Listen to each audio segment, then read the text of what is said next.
അസ്സലാമു അലൈക്കും വറഹ്മത്തുള്ളാഹി വബറകാതുഹു. ഫൈസ് മീഡിയയുടെ മറ്റൊരു വീഡിയോയിലേക്ക് പ്രിയപ്പെട്ട പ്രേക്ഷകർക്ക് ഹൃദ്യമായ സ്വാഗതം. പ്രിയമുള്ളവരെ, നമ്മളിന്ന് പറയുന്നത്, നമുക്കറിയാം ഹബീബായ നബി സല്ലല്ലാഹു അലൈഹി വസല്ലമ തങ്ങളുടെ ജീവിതത്തിൽ, നബി സല്ലല്ലാഹു അലൈഹി വസല്ലമ തങ്ങൾ പ്രവാചകനായതുകൊണ്ട് തന്നെ നബി തങ്ങളുടെ ജീവിതത്തിൽ ഒരുപാട് അത്ഭുതങ്ങൾ ഉണ്ടായിട്ടുണ്ട്.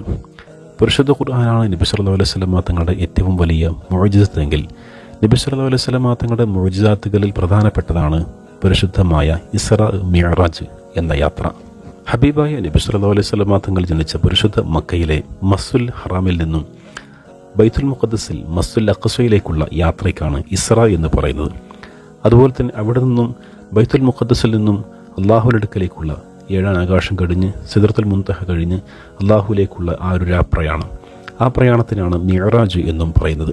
നബി സല്ലല്ലാഹു അലൈഹി വസല്ലമ തങ്ങളുടെ ഈ യാത്രയെ സംബന്ധിച്ച് പരിശുദ്ധമായ ഖുർആനിൽ സൂറത്തുൽ ഇസ്രായിലൂടെ നസ്വായിട്ട് പറഞ്ഞിട്ടുള്ള കാര്യം കൂടിയാണ്. പരിശുദ്ധമായ ഇസ്ലാമിക വിശ്വാസങ്ങളുടെ കാതലായ വശങ്ങൾ ഉൾക്കൊള്ളുന്ന പരിശുദ്ധ ഇസ്രാ മിഅ്റാജിൻ്റെ സ്മരണകൾ വിശ്വാസികൾ, മുസ്ലിമീങ്ങൾ എല്ലാ വർഷവും പുതുക്കിക്കൊണ്ടേയിരിക്കുന്നു.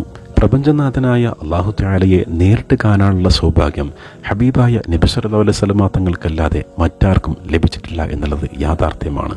നബി സല്ലല്ലാഹു അലൈഹി വസല്ലമ തങ്ങൾക്ക് ലഭിച്ച ഈ സൗഭാഗ്യം നടന്നിട്ടുള്ളതും പരിശുദ്ധമായ മിഅ്റാജിൻ്റെ രാത്രിയിലാണ്. അല്ലാഹു തആലയും ഹബീബായ നബി സല്ലല്ലാഹു അലൈഹി വസല്ലമ തങ്ങൾ തമ്മിലുള്ള സംഭാഷണത്തിൻ്റെ വലിയ ഉദാഹരണമാണ് നമ്മൾ നിസ്കരിക്കുന്ന 5 വഖത്ത് നിസ്കാരം. അല്ലാഹു തആല നബി സല്ലല്ലാഹു അലൈഹി വസല്ലമ തങ്ങൾക്ക് നബി തങ്ങളുടെ ഉമ്മത്തിന് നൽകിയ സമ്മാനമാണ് നിസ്കാരം. ഓരോ വർഷവും വരുന്ന മിഅ്റാജ് ദിനം ഹബീബായ നബി സല്ലല്ലാഹു അലൈഹി വസല്ലമ തങ്ങളെ സ്നേഹിക്കുന്ന വിശ്വാസിയെ സംബന്ധിച്ചിടത്തോളം അനുഗ്രഹപൂരിതമാണ്. പ്രസ്തുത അനുഗ്രഹത്തിന് നന്ദി പ്രകടിപ്പിക്കൽ നമുക്കൊക്കെ ബാധ്യതയാണ്. പരിശുദ്ധമായ മിഅ്റാജ് ദിനം പുണ്യമായ കാര്യങ്ങൾ ചെയ്ത്, ഇബാദത്തുകൾ ചെയ്ത്, ദിക്റുകൾ ചൊല്ലി ആ മിഅ്റാജ് ദിനത്തെ വരവേൽക്കൽ നമ്മുടെ ബാധ്യതയാണ്. മിഅ്റാജ് ദിനത്തിലെ നോമ്പിനും വലിയ പവിത്രതയുണ്ട്, പോരുഷയുണ്ട്.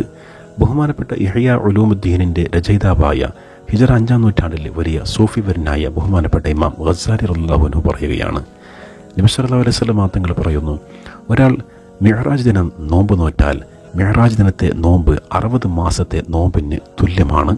ബഹുമാനപ്പെട്ട അനസ് റളിയല്ലാഹു അൻഹു നിവേദനം ചെയ്യുന്ന ഹദീസിലൂടെ ഹബീബായ നബി സല്ലല്ലാഹു അലൈഹി വസല്ലമ തങ്ങൾ പറയുകയാണ്, ഒരാൾ മിഅ്റാജ് ദിനം നോമ്പ് നോൽക്കുകയും നോമ്പ് മുറിക്കുന്ന സമയത്ത്, നോമ്പ് തുറയുടെ സമയത്ത് പ്രാർത്ഥന നിരതനാവുകയും ചെയ്താൽ അവൻ്റെ 20 കൊല്ലത്തെ പാപങ്ങൾ പരിഹരിക്കപ്പെടുന്നതാണ്. എല്ലാ അറബി മാസം 27, 28, 29 ദിനങ്ങളിൽ നോമ്പ് നോക്കൽ പ്രത്യേകം സുന്നത്തുണ്ട്.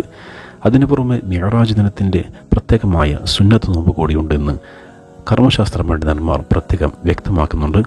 അത്രമേൽ പോരുഷയുള്ള പരിശുദ്ധമായ മിഅ്റാജ് ദിനം ഇബാദത്തുകൾ കൊണ്ട് ധന്യമാക്കുകയും അതുപോലെ തന്നെ നമ്മൾ നോമ്പ് പിടിക്കുകയും വേണം. മിഅ്റാജ് ദിനത്തിലെ നോമ്പിൻ്റെ നിയ്യത്ത് എങ്ങനെയാണ് എന്നുള്ളത് തീർച്ചയായും നമ്മൾ അറിഞ്ഞിരിക്കണം. മിഅ്റാജ് നോമ്പിൻ്റെ നിയ്യത്ത് സ്ക്രീനിൽ കാണിക്കുന്നത് പോലെ ഇങ്ങനെയാണ് വെക്കേണ്ടത്: നവൈതു സൗമ ഗദിൻ അൻ സുന്നത്തിൽ മിഅ്റാജി ലില്ലാഹി തആല, അല്ലെങ്കിൽ നവൈതു സൗമ ഗദിൻ അൻ അദായി സുന്നത്ത് യൗമിൽ മിഅ്റാജി ലില്ലാഹി തആല എന്നും വെക്കാം. അല്ലാഹു തആലക്ക് വേണ്ടി നാളത്തെ മിഅ്റാജ് സുന്നത്ത് നോമ്പ് അനുഷ്ഠിക്കുവാൻ ഞാൻ കരുതിയെന്ന് മനസ്സിൽ കരുതുക. നമുക്കൊക്കെ അറിയാവുന്നതുപോലെ നിയ്യത്ത് പറയുക എന്നുള്ളത്, മൊഴിയുക എന്നുള്ളത് സുന്നത്തായ കാര്യമാണ്. നിയ്യത്ത് പറയുന്ന ആശയങ്ങൾ അത് മനസ്സിൽ, ഖൽബിലുണ്ടാവുക എന്നുള്ളതാണ് നിർബന്ധമായ കാര്യം. അതുപോലെ തന്നെ സുന്നത്ത് നോമ്പിന് മിഅ്റാജ് ദിനത്തിൻ്റെ ഉച്ചയ്ക്ക് മുമ്പായിട്ട് നിയ്യത്ത് ചെയ്താലും മതിയാകുന്നതാണ്. എന്നാൽ ഈ മിഅ്റാജ് നോമ്പിൻ്റെ കൂടെ പരിശുദ്ധ റമദാനിൽ ഖളാ ആയ ഫർള് നോമ്പുകൾ നമ്മൾ ഖളാ വീട്ടുകയാണെങ്കിൽ, ഇതിൻ്റെ കൂടെ ഖളാ വീട്ടുകയാണെങ്കിൽ തീർച്ചയായും രാത്രി തന്നെ, അതായത് സുബഹിൻ്റെ മുമ്പ് തന്നെ നിയ്യത്ത് ചെയ്യണം. അത് നിർബന്ധമാണ്. അത് തീർച്ചയായും മനസ്സിലാക്കുക. പരിശുദ്ധമായ ഈ ദിനത്തിൽ നിങ്ങളുടെ ദുആകളിൽ ഈ വിനയത്തിനെയും ഉൾപ്പെടുത്തുക.